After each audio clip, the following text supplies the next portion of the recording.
Uh, Chelsea 2, Qarabag 2. And yeah, it's gone nuclear for Chelsea Football Club fans. Like only it can do here, right? Like only we can. Only this fan base, maybe Arsenal as well, can go from here to here in a matter of days. One bad result, and don't get me wrong, it was a bad result yesterday. We had an excellent opportunity in the Champions League to put ourselves in a good position to be in that top 8 or around that top 8 to help avoid what could possibly be an extra set of fixtures in the Champions League. But our away trip to Qarabag did not go as intended, and it was like that from the start. Right, 5-6 minutes in, Lavia non-contact grabs his quad. Haven't heard too much of it about it today, other than Maresca just saying, yeah, he's going to be out for a considerable amount of time. But look, it's nothing new with Lavia. I had this discussion with some buddies of mine about what do we do with Lavia? Do we cut our losses? Because obviously there's a player there. When he is fit and when he comes back, we've seen it against Liverpool, we've seen it against some of the bigger sides.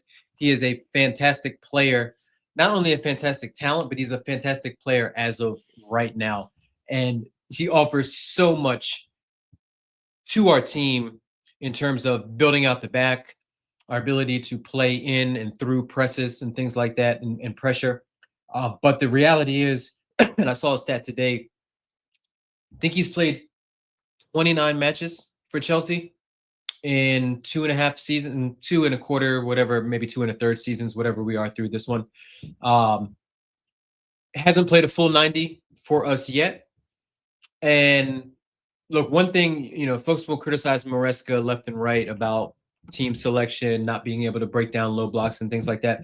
But one thing that you cannot question with him is his propensity to take it very slowly with injury prone players like Reece James, like Alavia, getting the lap back, getting um, some of the other folks that have been injured, and in and around the team, around that first team, making sure that they are in it for the long haul, right? Because it's not just about the next month; it's about the totality of the season, the totality of their Chelsea careers and things like that. And we know how frustrating it is for any player to get injured, right?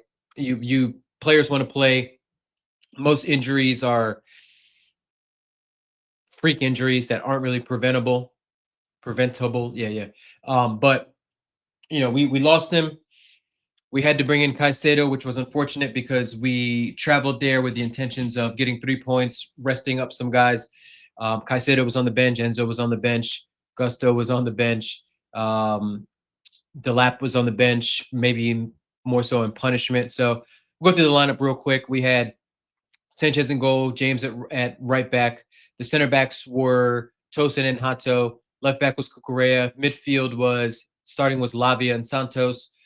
In the 10 was João Pedro. Up top was Tyreek George. Left wing was Gittins. Right wing was Esteval. And yeah, it was a pretty meh start. You can always tell with Chelsea and football teams in general, right? You can tell with their intensity, their energy levels, and things like that, whether or not it's going to be an easy game or whether or not they're going to be up to it. And look, one of the things when you have a young squad like we do, and I'm not making excuses, I'm just pointing out facts, is that we play to the level of our opponent. So we'll play up for a Liverpool, we'll play up for a City, a Tottenham, an Arsenal, but then we'll play down to a Sunderland, even though Sunderland's doing relatively well on the table. We'll play down to a Qarabag. We'll play down to a Benfica in the Champions League and so forth. So I get it. Our cup match in the Carabao against Lincoln, it's going to happen, especially with younger sides, especially with us rotating. And look, I'm not a lineup person. I'm not upset about certain player didn't start or a player's playing out of position. If you win, none of that stuff gets mentioned. But if you lose, then that stuff comes to the forefront, and I generally have an issue with that, right? Because folks are kind of cherry picking and sort of keeping that talking point in their back pocket to use it against the manager when the situation fits them or when the scenario fits them. And look, the team that we sent there was good enough, and look, it was a rotated side, but there were some starters in there, and rightfully so because that Qarabag team beat Benfica more handily than we did. Beat one more other side. I think they had the same record as us going into it.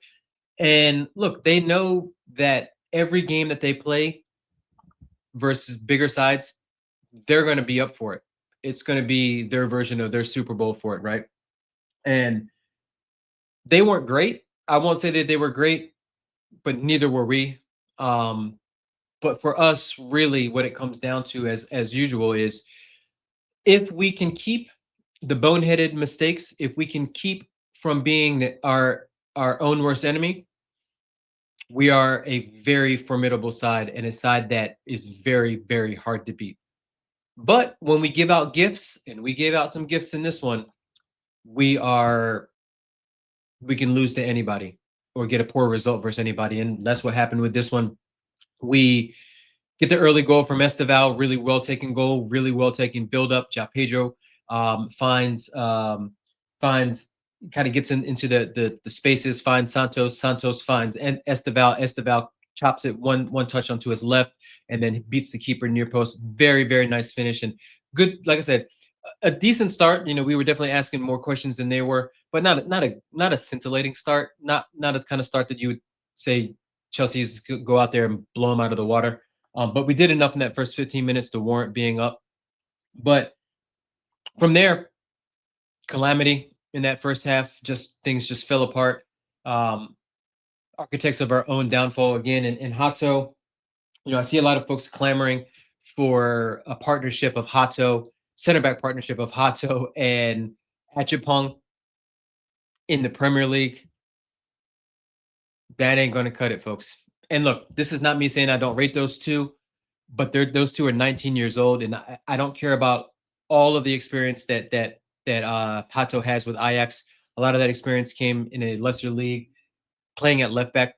What I care about is having experienced defenders in there and not throwing these folks to the wolves. And look, we tried to pair Hato with our most experienced center back in Tosin, but for as bad as Hato was first half, Tosin was equally as bad in the second half. But yeah, Hato sort of playing with fire, flirting.